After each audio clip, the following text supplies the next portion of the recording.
In this video, we'll build a transformer model from the start to the end. If you have been following this series, we've already established several concepts like the input embedding, even the Positional encoding, and in the last video, we talked about the multi-head attention. There are some more parts which make up the transformers and how all of this comes together, how they work.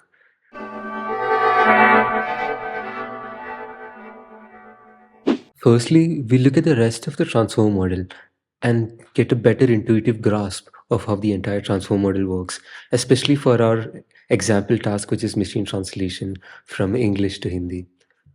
Once we are clear with that, we'll move ahead to the coding, and we will code each of these parts one by one until we get some kind of an output after training the model. In the last lecture, we talked about the multi-head attention and the output. But the issue is this output directly doesn't help with so much. We will first need to put it through another linear layer. As you can see from this diagram, this is the scaled dot product attention and this is the multi-head attention.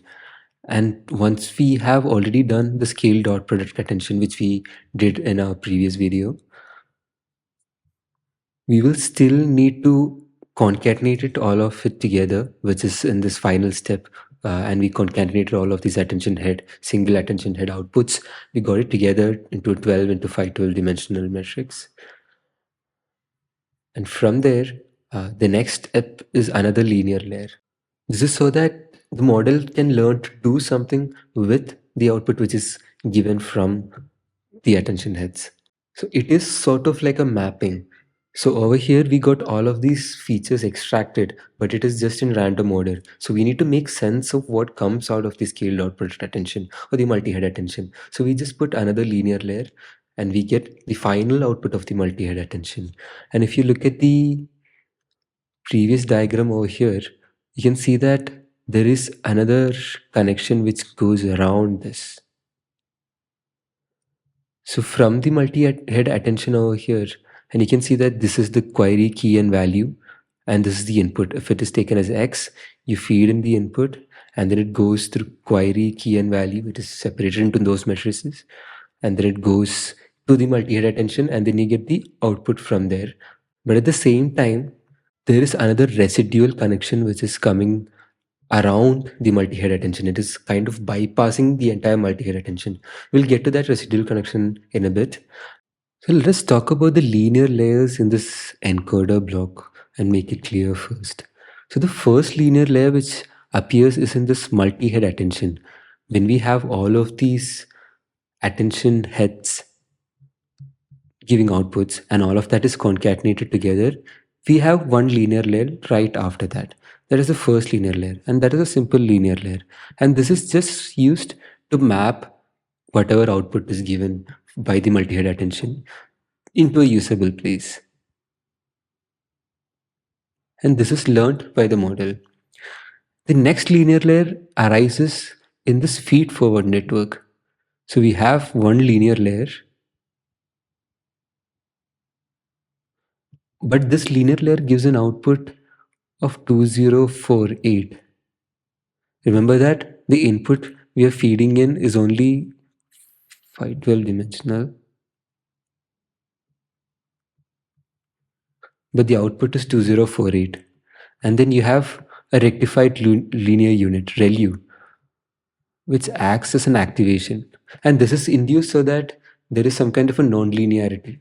I'll get to that also once we explain the flow of the gradient through the encoder block. But for now, understand that there are two linear layers and there is a ReLU in between. And the second linear layer, of course, takes 2048 as the input and then outputs finally 512. And this is the feed forward block. And note that all of these linear layers are learnable by this model. There is also these additional normalization layers, which we'll talk about and we'll explain why it is required. So even though this diagram is a bit confusing at first, you can see a kind of gradient flow. First, let's say we feed in the input, and then we add the positional encoding,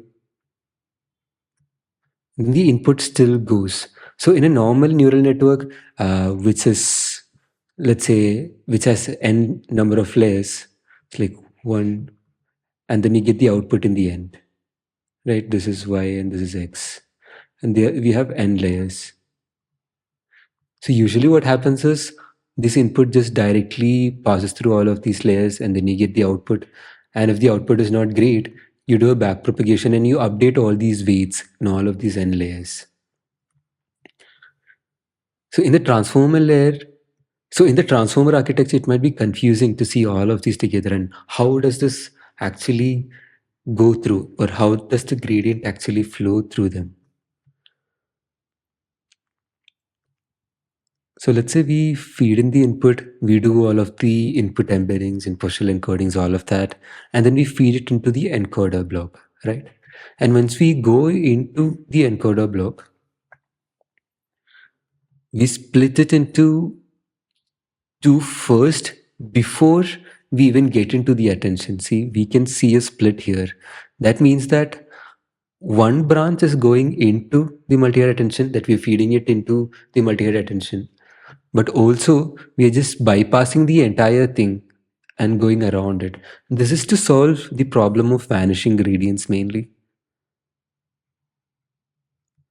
This means that if you do a lot of computations with the original input, like we do all of these transformations in the attention layers, that would cause the gradient to kind of disappear. There will be too much computation that the trace of the original input is kind of vanishing, that we won't be able to really track it. So what we do is we give equal weightage to it, and we add the original input to whatever output we are getting from the multi-head attention and after that linear layer. So we add that input plus whatever we had originally. And that is what is propagated throughout the model again and again.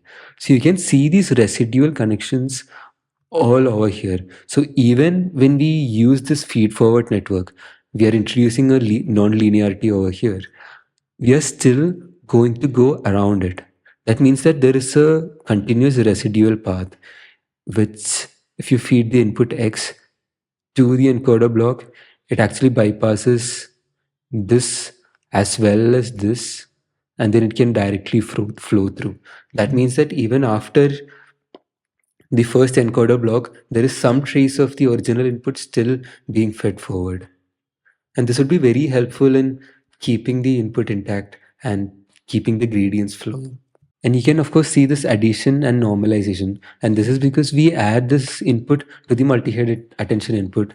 Uh, that is because we add our input to this multi-head attention output. And the same over here, from the feed for output, we are adding the input back again. So there is some sort of a normalization required, because all of these values get added together, and so that it is normalized to whatever the original gradient flow did. It is an n into 512 dimensional input, right? So it tries to be normalized in that particular range itself.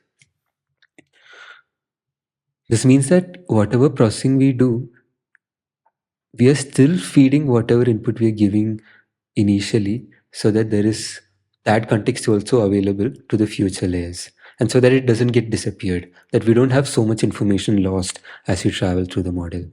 So you can see that this residual flow just happens by passing all of this, and we also add all of these features. So even though the input is directly available, all of these features we learned are never gone, because that is also added to whatever we are feeding forward.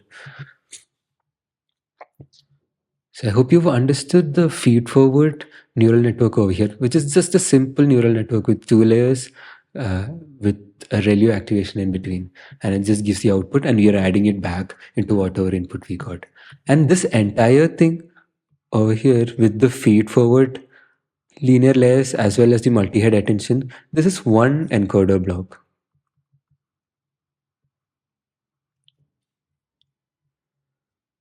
In the original transformer paper, there are 6 encoder blocks which are used. And this is completely up to you. like the designer of the transformer model, to see how many encoder layers you need. To put that into perspective, the GPT model uses around 96 stacks of decoders. I'll get to that later. This is just to put things into perspective. And in the original transformer paper, we are using 6 layers. And in our own code implementation too, we will use 6 layers. Okay, now just to recap, we fed the input and then we had these encoder blocks, n into encoder blocks, that means 6 encoder blocks, which had their own multi-head attentions, that means their own attention heads, and they concatenate all of these attention head outputs together. You add a linear layer after that just to map what that information is, and then you feed it forward, and you also add the residual connection. Then you send it through another feed forward, and this feed forward, what it does is it is there throughout all of these encoder stacks, right? That means that we have a feed forward at the end of each of these encoders. So we have one here, one here, one here, and so on. The advantage of this is that if we have some more complicated information, uh, let's say instead of just saying if one word is a noun or something, we have some complicated relation between words. It is very difficult to track exactly what kind of a relation is learnt by this. But what we can assume is that this helps the model learn much more complicated relations between all of these uh, attention heads and the outputs which are given. So with 96 attention heads, that means that the model is capable of learning a lot of information from whatever language data it is fed. And that is why GPT and all is very successful. And this feed forward neural network is one of the, and this feed forward mechanism, which introduces the nonlinearity, is one of the reasons GPT is really good at world understanding. So we have these feed forward blocks also in the encoder block, and then we have n into that. Now let's see, we have this information in between, or this representation in between, which we've been talking since the beginning, and that is used by the decoder to generate the translation. And since we've established this part, which is the encoder part, and we've got a certain representation, now our next task is generating the translation. And before that, of course, we have to train the decoder as well. So the decoder has two separate inputs. One is this context. Now that we have generated this context, we can use that to generate the output, right? That means we need to pay attention to whatever we learned from the input. At the same time, if we generate a new sentence, let's say the cat is on the mat, and the first word is, of course, Billy or cat, right?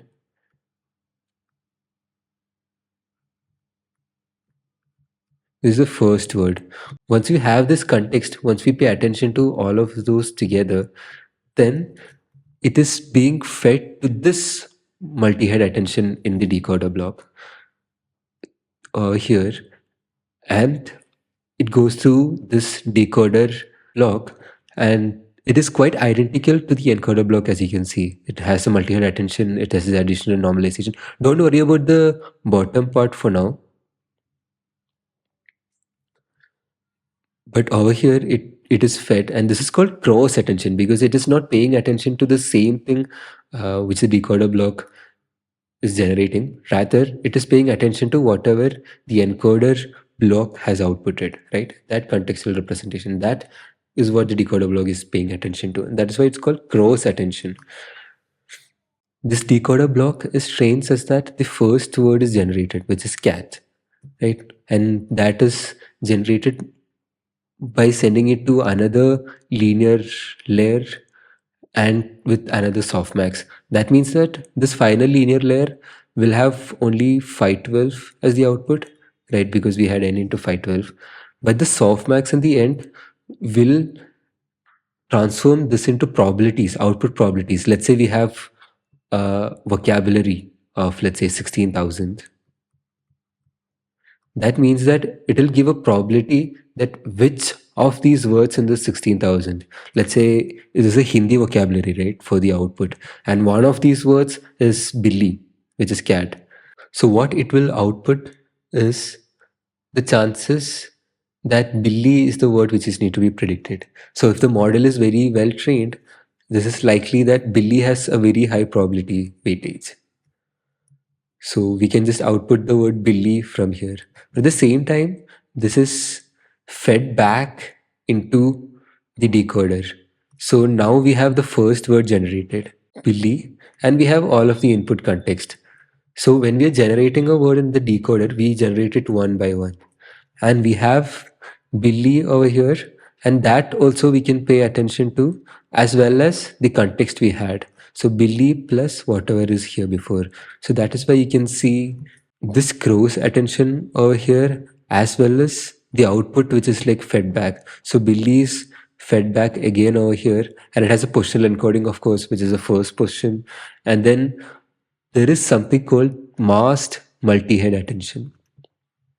And this mask is there because earlier, when you were paying attention, which was in self attention, we could see that each of these words have access to each of these new words.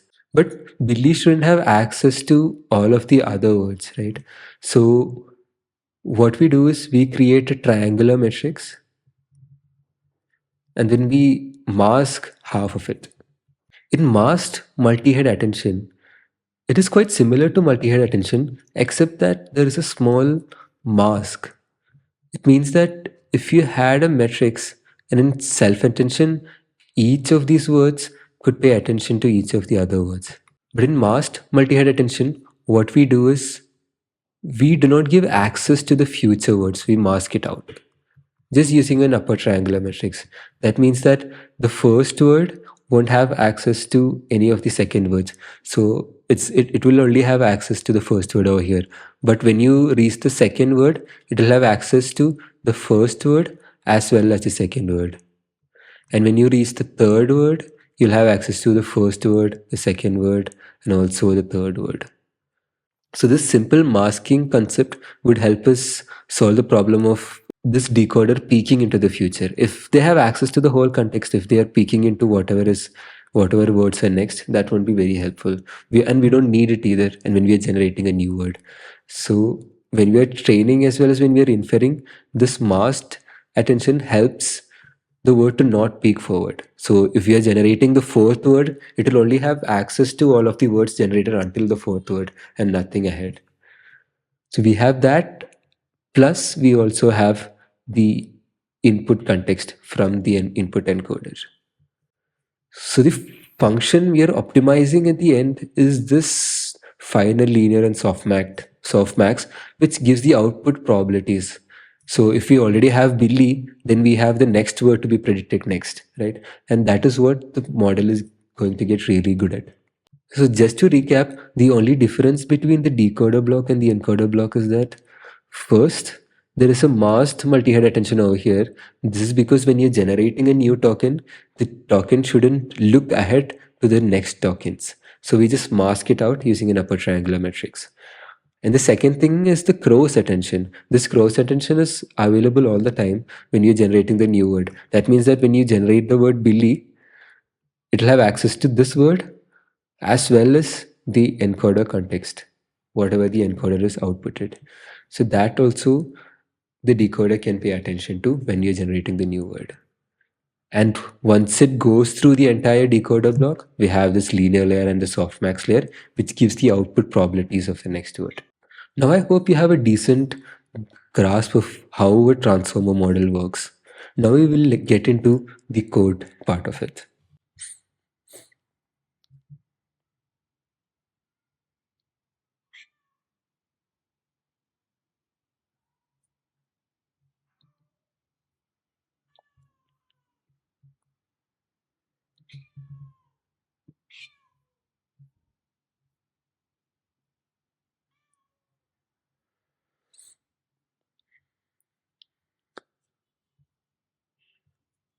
By the way, By the way, I'll also share this notebook in the description and then you can go and experiment with it yourself. So to train this, I originally used the A100 GPU available in Collab Pro, and that goes around 11 $12 around.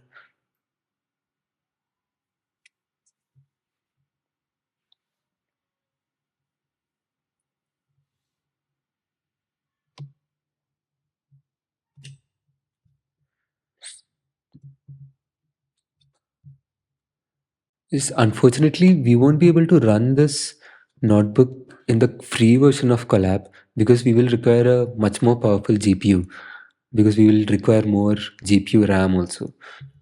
So the cheapest option is around $12, and with that I was able to train this model around twice. So let's say the financial cost of training this model is slightly less than 500 rupees, or somewhere around $5. And the first thing we need for the model is a data set.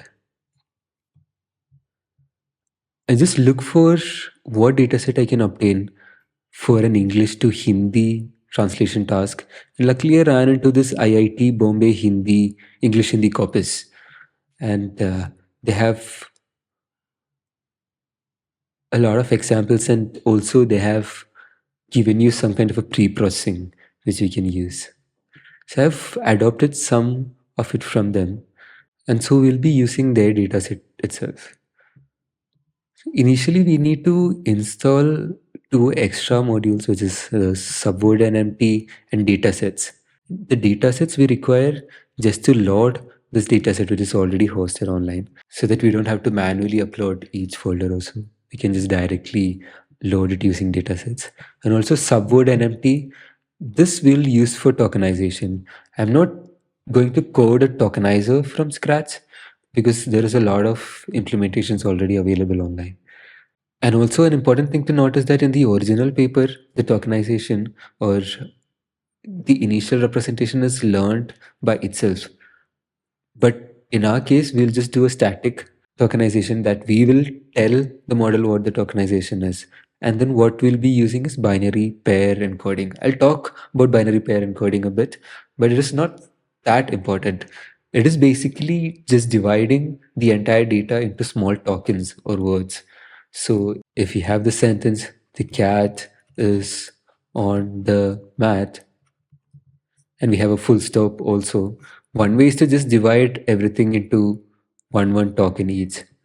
But in most of the actual models, let's say if you have a word called running,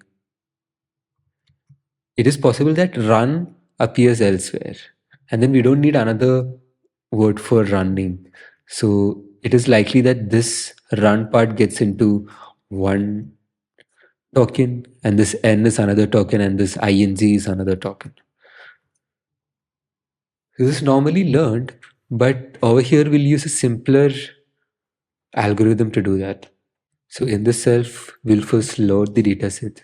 And then next part is splitting it into training, validation, and test sets. So the original dataset makers, they have already given a split, and they have given the code also directly how to split that. We can try giving it a run. And this command, wc/l, gives you the word count, and this gives you the number of lines. You can see that there is this number of source train examples and target examples. Source train, that means is the English, and target is the Hindi versions. But what you can notice over here is the validation and test sets, the number is very low. First of all, with our limitations, as in the resources we have, even if we use the A100 GPU in Google Colab, it will be very difficult to train such a big model with all of this data. So we'll be using a subset of this practically. And also, this validation split is not quite ideal by the look of it. Maybe something around 10% validation split would have been good. So what we would be doing is we'll just take the source and the target train files, and then we'll just take a subset from it, and then we'll do the split again. Let's not use the split which they already gave. The first step is applying byte pair encoding. So let me talk about byte pair encoding for a bit.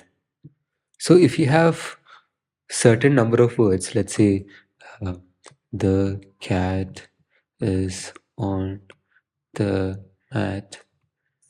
First, it is split into completely separate tokens. Okay, each character. The cat is on the mat. Okay, it's completely split. We have all of these pairs. There's TH, there's HE, there is CA, there's AT, DI, and so on. Right? Now what we do is we see the frequency of each of these. So the main idea of binary pair encoding is that we'll take into consideration the most frequent ones and we'll merge them together. We are tokenizing based on the frequency of appearance, so that whatever tokens are very frequent, we'll use them and give them higher priority so that it is very efficient. So we have TH around twice over here. And most of the other ones are either 2 or 1, at least in this given example. In reality, when we have a huge corpus like 16,000 or something like that, that means that there will be way much more. Like even the word in our corpus would have been a lot, right? And there will be other things like that, which also has this combination of TH.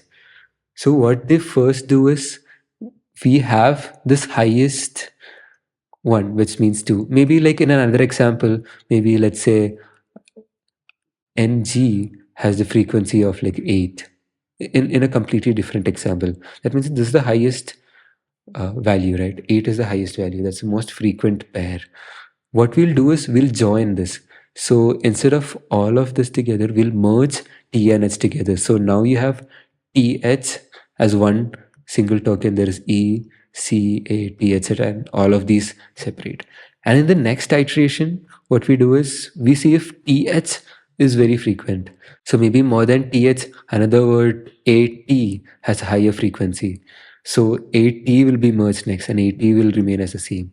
And maybe CAT also has a higher frequency at a certain iteration step than any other pair, then this will also be merged. And like that, we would get a vocabulary. Maybe it consists of cat, mad, etc. And also the, and maybe some other, just some letters and so on. So the main idea is we'll keep on doing these merge operations, and that is completely dependent on the frequency of appearance.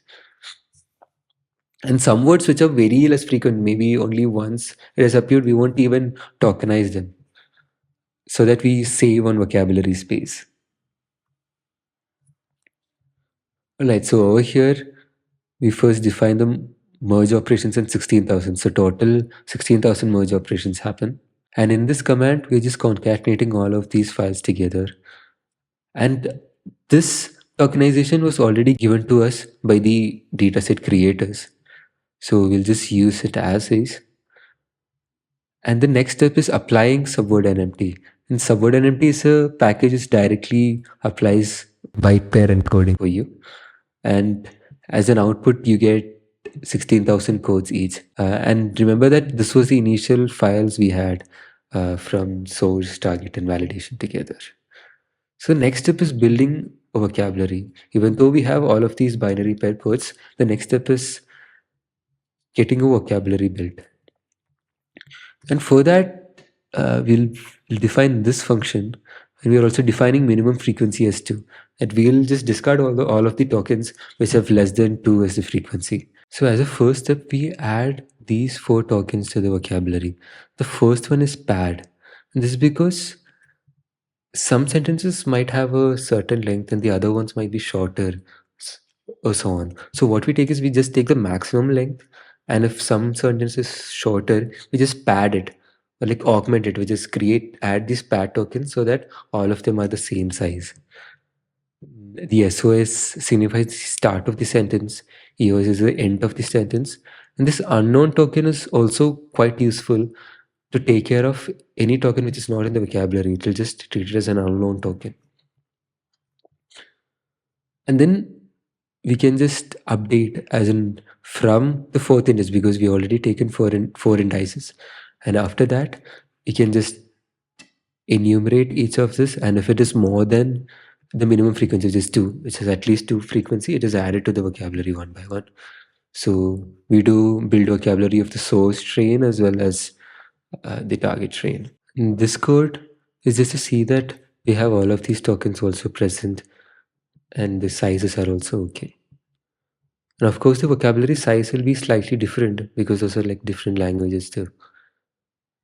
And even the special tokens used would be slightly different. And the next step is encoding the data. That means that we have to pad, and we also have to create the data loaders so that we just have all of this vocabulary and built, but we have to feed it into the model. And for that, we need some more preparation. And the first step is getting the unknown tokens added so that all of these tokens which we haven't defined yet in the vocabulary, we'll just replace it with the unknown token. And then with this load and encode function, we will just take all of the sentences and then we'll process it one by one. And then we'll use the encode sentence on that. And additionally, like I said before, we'll also require to pad the sequences because different sequences have different lengths. So we'll need to pad so that all of it is in the same length. So next step is creating a data loader. A data loader is something which makes it easier to load all of the data into the model. So it is difficult to directly take the text file and feed it into the model. Rather than that, we create a data loader so that we can define whatever is required. We just call the data loader so that it just takes the data and feeds it into the model. So earlier I had told you that the validation split was not great, and also we'll only use 10% of the data, right? So we'll define a validation split here, which is like 10%, and also the batch size. Each batch size can ideally be somewhere around 64, but the issue with a high batch size is that we will require that much amount of GPU, RAM, and computation as well.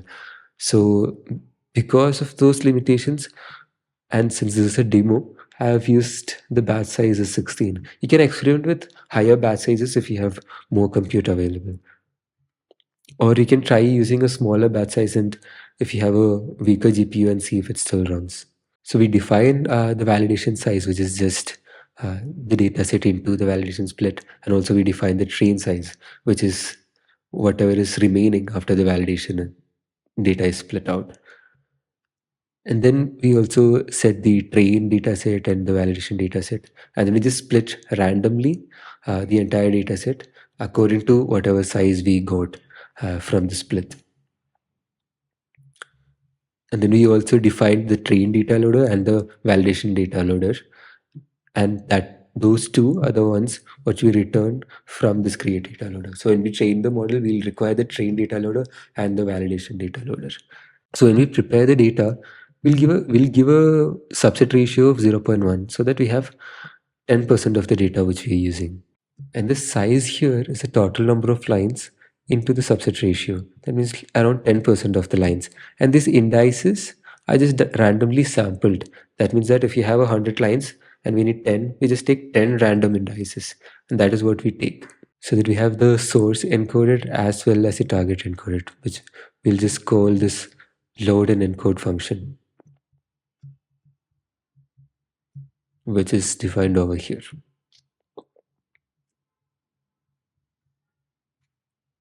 And we can see that the source encoded and target encoded are ready, and they are like the same number, so that is verified. And we can now get into padding the sequences. We can see that out of this random sample we've taken, there is the highest maximum sequence length of 971. So we have to pad all of the sequences to that. So all of these sequences have 971 length. And here we can directly create the data loaders or like create the instances of that by this create data loader of source padded and target padded. So once we have the padded values, then we can call the create data loader function using those source padded and target padded. And as you remember, the create data loader function we created already defines the train data loader and validation data loader separately and then returns them. So that gets directly stored there. And that is mostly about the initial pre-processing of the input. And we already have the input padded and tokenized and everything and ready. And then the only thing remaining is to feed it into the model. And just before that, we have positional encoding too. You can watch this video, which I have on positional encoding if you want a clear understanding of how it works. But I will go through this code once more as a recap. So, as you know, in positional encoding, we have sign for the even positions and course for the odd positions, as I mentioned before. And this function takes care of the odd terms, and this function takes care of the even terms. This means that it starts at 0 and alternates every two positions. And this is the odd positions, and it alternates every two positions. That's the cosine function. And this formula is also something which you know. That is the direct replication of this formula. The sign of the position, which position it is in, by 10,000 raised to 2i dimension of the model. And also, in our case, we are taking 256 as a dimensionality of the model, or like the input. Even though it is practically possible to use all of the original values and run for a lot of epochs, that would take a lot of time and resources. And for now, I'll just take 256. So it is like the half the size of the original model. So dimensionality of the model, I'm taking it as 256. And this register the positional encoding as a buffer means that we might require this positional encoding quite often. And this is not a learned thing. It's directly calculated using these fixed functions, right? So we'll just store it as a buffer so that whenever we want, we can directly use it and it's not changed. And another thing to note over here is I'm using the torch nn.module, and it is just a class which makes it easier to create each of these components in a neural network. So if you have multiple layers, it can be a CNN layer, it can be some other layer. You can just use torch.nn, this nn.module. You can define a subclass and you can create any kind of a layer or like a part of the neural network that you want. So here I'm defining this partial encoding as a subclass of the nn.module.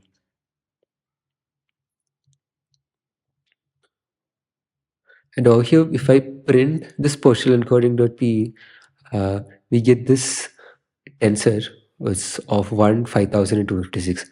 And 5000 here is a sequence length. If you remember from the video, I have taken 12 as a sequence length because the cat is on the mat, that number of words. But in reality, of course, we'll need a larger sequence length if we need to translate a bigger thing. It's not a very small model, right? It has to be somewhere around 5000, and 256 is of course the dimensionality. So you can see there are around 256 over here, and there is like 512 of these. There's one, and there is I'm sorry, there is 5000 of these, and there is 256 here. There's 256. So now we already have the input embedding. We did the partial encoding too. Now we can get into the encoder block, right? So in the encoder block, we'll need the scale dot product attention. And just before going into the scale dot product attention, let me go to the multi-head attention because that is the bigger block. And the scale dot product attention is just one part of it. So let's quote this. So this is also an NN dot module because it is like one layer in the entire neural network, right? So the self dot decay, that is the dimension of each head. And just like before, we've calculated it by 512 divided by the number of heads, which is 8, right? And we got 64. Here we use the D model as 256, but we use the number of heads as 4. So it will be 256 divided by 4, and you'll get 64. So the decay doesn't change, but our D model and number of heads change. So instead of having 8 attention heads, now we only have 4. So that also we have to cut down because we use a lower dimensional model. Of course, it will create a performance set, but this is enough for a demo purpose. All of these parts we already declare in the init function of the multi-head attention itself. So we also define some linear layers, this output linear layer also, because if you recall, after the multi-head attention output, the concatenated output, we required an extra linear layer. This would do that. And this self-linear layers in range 3, if you recall, that is the query, key, and value linear layers. That is also learned, right? So we require those three. And that would be the init part.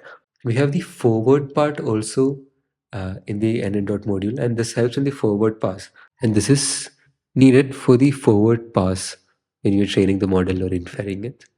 The first thing we define in the forward pass is the batch size is equal to query size 0. Uh, because the first dimension of the query, we would get the batch size, right? Because we need 16 inputs at the same time. So if we just take query size 0, we would get the batch size. So we can just directly getting it from there. Here we'll define the query in key and value by projecting it directly from the input to the 64 dimensional space. And here is where we call the scale dot product attention. We give the x comma self dot attention is equal to this thing, right? Now let's revisit the scale dot product attention. Here we define the decay as query size -1 because of course the last one you can get decay from there. You can see the scores calculated here, which is the math multiplication operator, uh, and query and key transpose of -2 -1. Remember that we had in the formula query key transpose, the original transformer attention formula, as you can see here. You see query key transpose. So to calculate the scores, we run that, divide by the math square root of dk. That is the same as this. And we also have softmax directly available in Torch. So we just use the softmax of this course to get the attention. And to get the output, we can just multiply the output with the value matrix. Value is also taken before.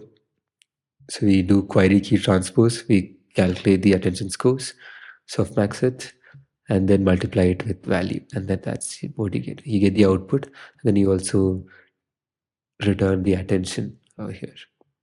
Return the attention also because we have self-dot attention over here, so it gets stored over there. So once we have the self attention, that is a scale dot product attention, the next natural step is to concatenate it all of it together for the multi-head attention output, and that is what is being done here. It combines all of the heads back into a single matrix. We can also test the multi-head attention using random values here. You can see that it is quite reasonable, and then we are getting values so that it makes sense that the function is working. At least it is doing what it is supposed to be doing. It's a really good idea to test all of these because sometimes what happens is the dimensions might not really match. Whatever we giving as input might not really match as the output. So we've also established, like finished coding this multi-head attention block. So the next thing which we'll require is the feed forward part. And that is a position-wise feed forward network. The definition of this feed forward neural network module is very simple. We just give 2048 as the dimension of this feed forward network. So the first linear layer which we talked about, we told that there are two linear layers and the ReLU activation in between. So the first linear layer, it takes the model as the input, that is 256, and it gives output 2048, which is the feed forward dimensions. And the second linear layer, of course, takes DFF, that is 2048 as the input, and outputs back 256 or 512 in the original paper.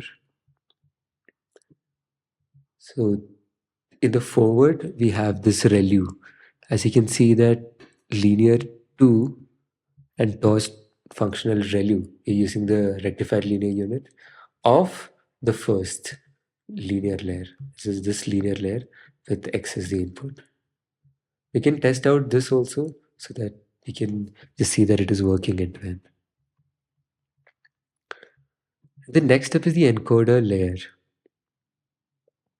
We already got the multi-head attention and the feed forward. Now we need the entire encoder layer. So another addition thing for optimization we'll be using a few things like this just so that the memory and everything is optimized. And one thing is checkpointing over here. So if we don't use checkpointing, what happens is that after each layer, at each step, the activation is calculated over and over again. And while back propagation, also these activations are used for computing the gradients. But this would require a lot of memory to store all of these activations.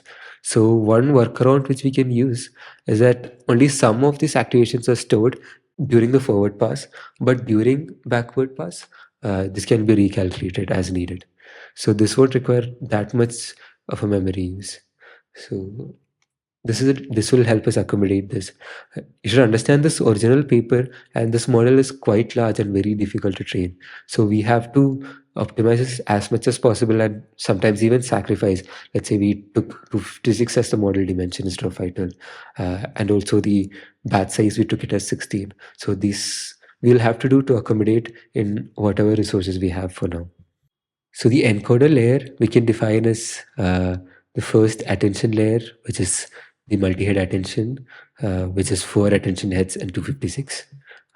And we have the feed-forward layer next, which we also defined with 2048 as DFF. And we have another sub-layer. And this is the layer normalization, that we have the residual connection also coming around, right? So we'll require this normalization once you add all of this together. And another additional thing which we didn't talk about in the theory is a dropout. Uh, you might be familiar with what dropout is. So basically what dropout does is, if you have a neural network and you have so many layers together, and in some of these layers, two neurons are working together, or like they're learning the same things, uh, such that whatever this is changing, this is also changing. So both of them are like becoming codependent. So what dropout does is it cancels out some of these neurons while training so that the remaining neurons are being trained. And later on, we'll disable another subset of these neurons. So let's say if you have 100 neurons and if you have a certain dropout rate, we'll turn off some of the neurons in a layer in one pass, and then later on we'll turn off some other neurons. So this would result in a better result. It would give you more stability also while you're training. And over here in the forward pass, you can see that we use x is equal to x plus self-dot dropout, right? You return x plus dropout of all of our inputs over here, like the feed forward and also the sub layer, which this is directly corresponding to this diagram. And you can see this residual connection. That is the x plus. That is where you are adding the residual connection. It is not easy to spot directly, but it is a very important part of the neural network in itself. We can even test the encoder layer over here with some values, and you can see that it still works out. Another thing I forgot to mention is that when you're defining the mass, I told you that we do an upper triangle matrix, right? So that it doesn't peak into the future values.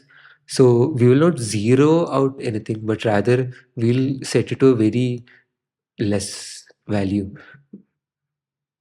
We could ideally use minus infinity, but for our case, we can just use something like minus 10,000. That would still work. And this is done because if you take the softmax of this minus infinity, or like this minus 10,000, you'll get a value close to zero. That is all. But if you had actually given 0, then it would be very difficult to put it into the softmax function. You would not get the right answers. Just so that it is compatible with the softmax function, we give this low value instead of 0 directly when we're using a mask. So after the encoder layer is established, we have the transformer encoder in its entirety, right? Uh, and the encoder would have a certain number of encoder layers. So if you look at the diagram again, you can see that we have n number of these encoder layers. So we only defined one. So in the encoder and in its entirety, which I think you can see here better, we have 6 into the encoder. So this is the number of layers. And we know that mask is none for the encoder layer. So we just give it as none. Only for the decoder, we require those masks.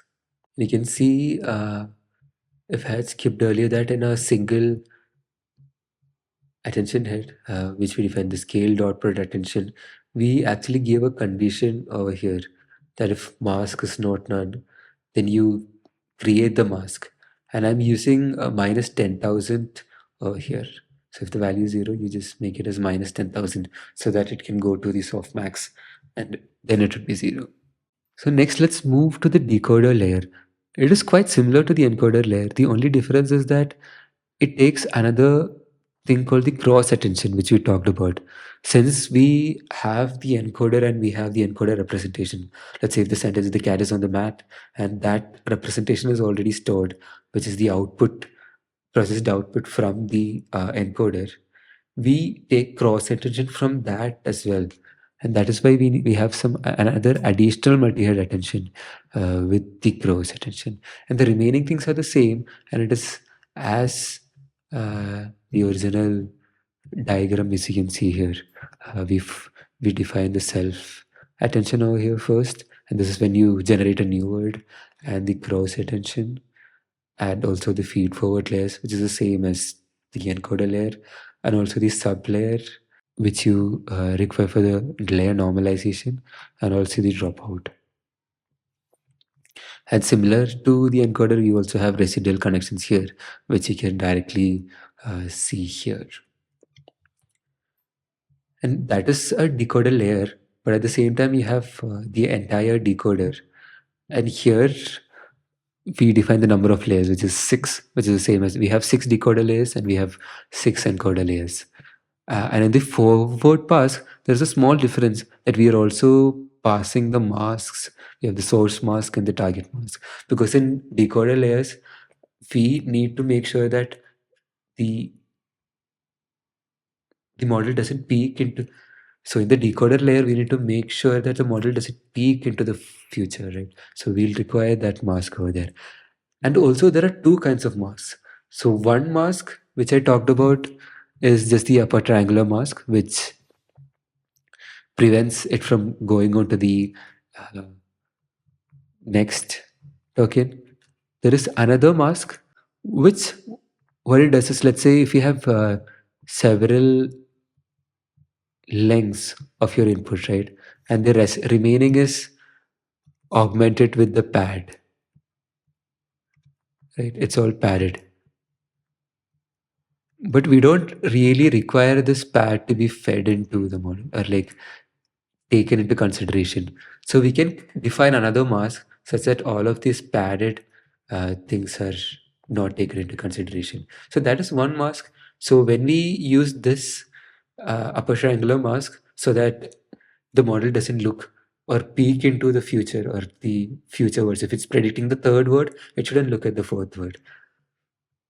So we use this mask in combination with this mask. So we use these two masks together because we don't need all of these values also because that is just the padding.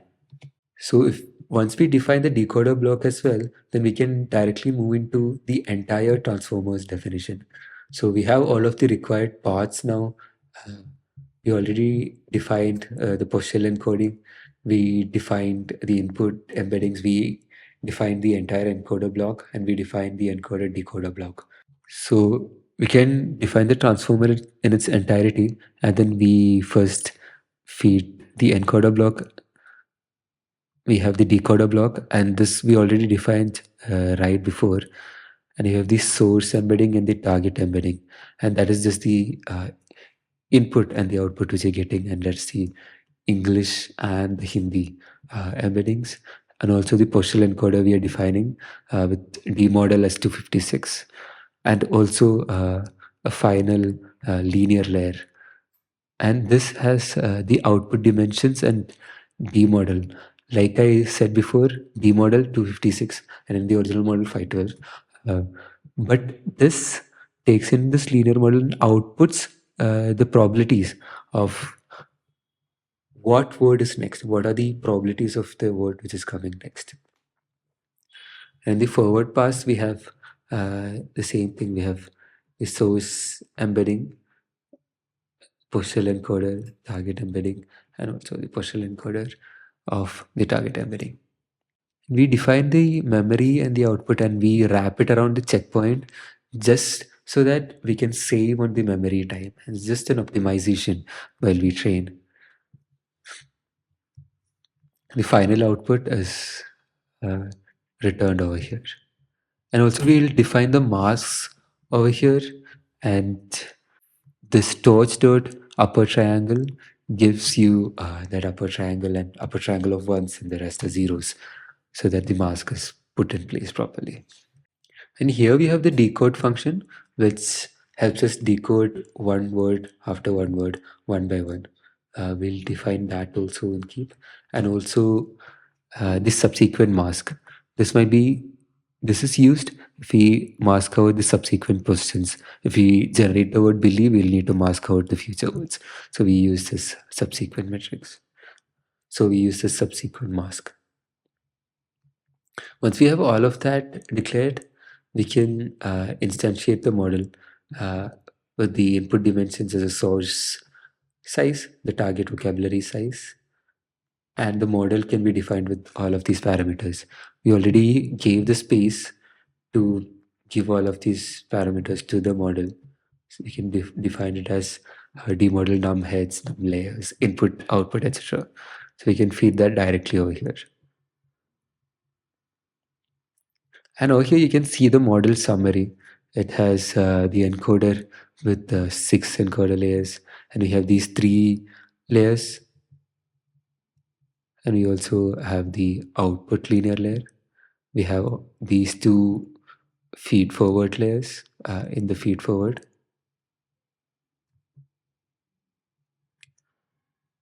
We also have the dropout, and we have finally the layer normalization. And likewise, the decoder too, we have the similar thing. We have these 3 key query value layers.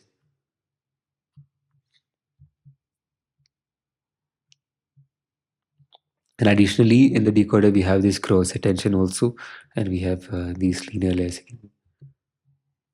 We have the feed forward linear layers,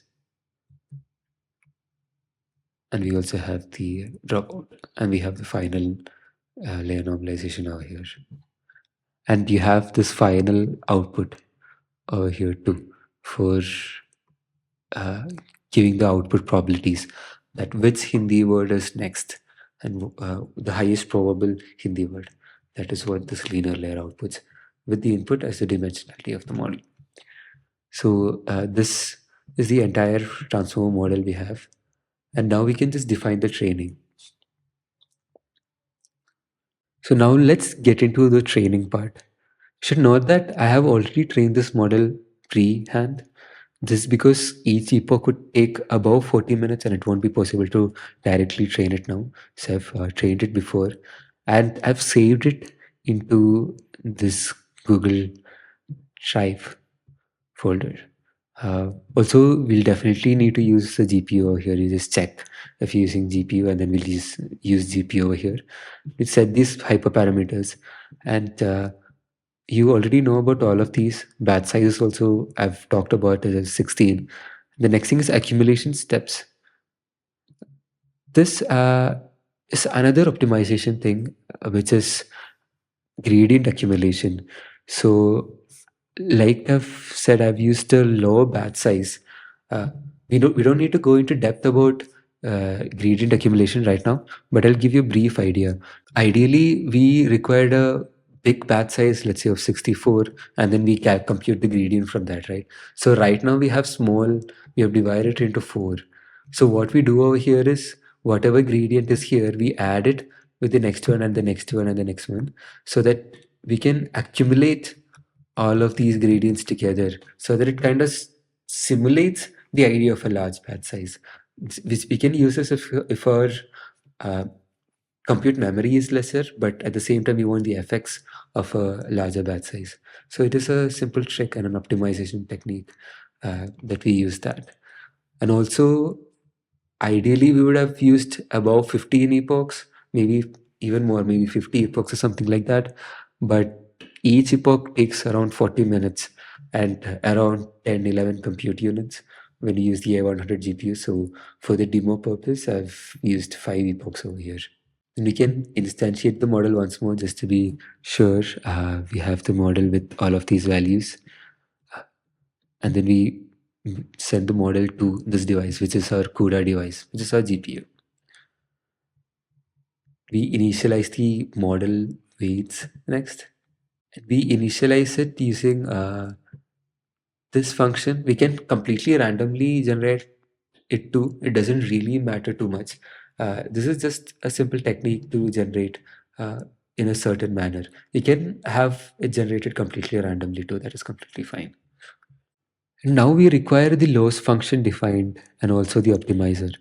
You can learn what cross entropy loss means exactly in depth and what the Atom optimizer does from videos in our channel.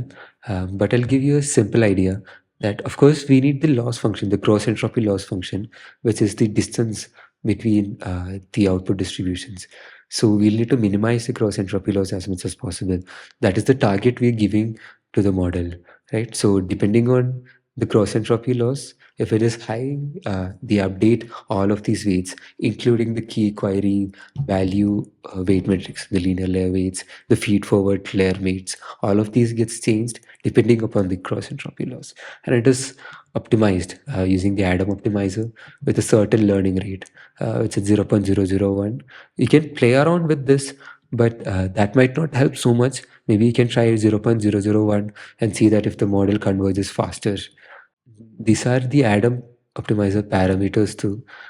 And then we have a learning rate scheduler also defined so that there is a small change in the learning rate depending on how fast the model is progressing.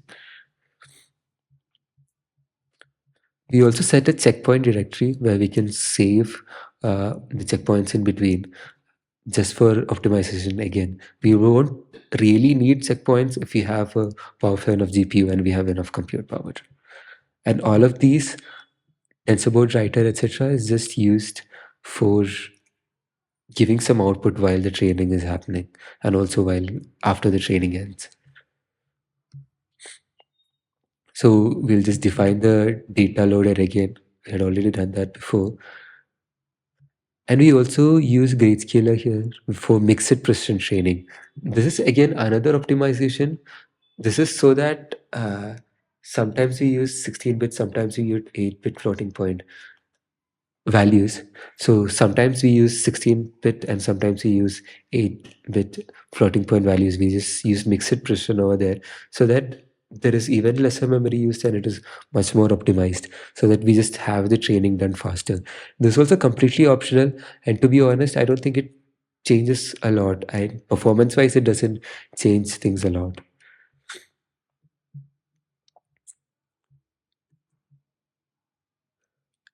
And the final optimization thing which we would use is the early stopping mechanism. You might also be aware of the early stopping mechanism.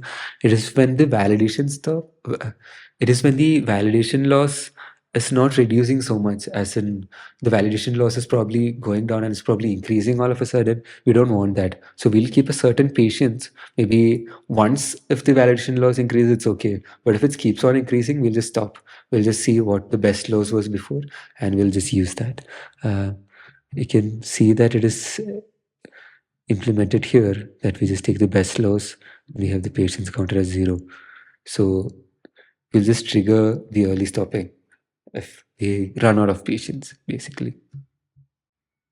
And once we have declared all of that, and this is the training loop, and for each epoch and the number of epochs, right? So there is 5 epochs,